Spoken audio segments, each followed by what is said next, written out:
This ball cost $3.2 million. It's one solid crystal of silicon, and it deviates from a perfect sphere by 35 billionths of a meter. Nobody built it to roll. It was built because of a mystery. Inside a vault near Paris, the small lump of metal that defined the kilogram was quietly losing weight. 1889, Paris. A small cylinder is forged, 90% platinum, 10% iridium, then sealed under nested bell jars and locked away. From that day, it is the kilogram. Not close to a kilogram. The kilogram itself, by definition. Every scale on Earth, every dose of medicine, every ton of steel, traced back to this one object. In 130 years, it was checked only 3 times. And by the last check, something was wrong. Against its own official copies, the master had drifted by about 50 micrograms, the weight of a fly's wing. Maybe the copies grew heavier. Maybe the king grew lighter. There was no way to know. And a standard that changes is no standard at all. So the world's measurement scientists made a radical decision. Stop trusting metal. Count atoms. An atom never wears down, never gathers dust, never goes on a diet. Count the atoms in 1 kilogram, exactly, and the kilogram can never change again. But you can't count them one by one. In a kilogram of silicon, there are 2 followed by 25 zeros, so you cheat with geometry. Grow a flawless crystal, so the atoms lock into a perfect repeating grid. Then shape it into the one object whose whole volume follows from a single measurement, a sphere. No corners to chip, no edges to wear. Its width, and you know everything.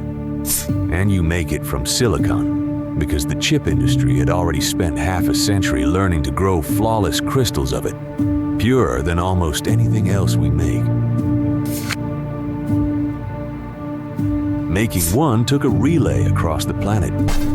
The silicon was spun in centrifuges until 99.9995% of its atoms were a single isotope, silicon-28, so that nearly every atom in the ball would weigh exactly the same.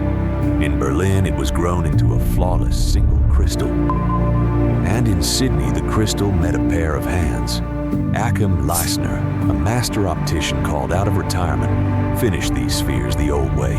Machines ground them close.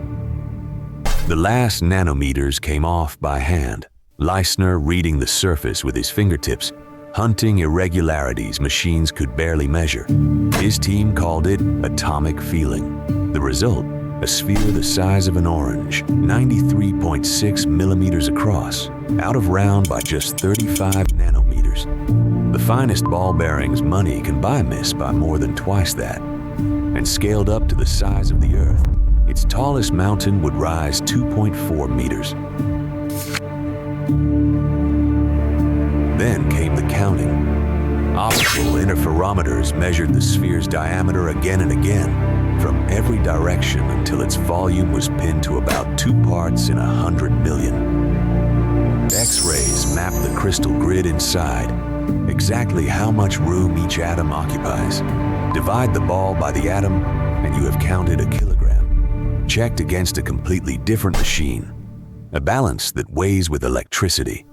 That's a story for another episode. The 2 answers agreed.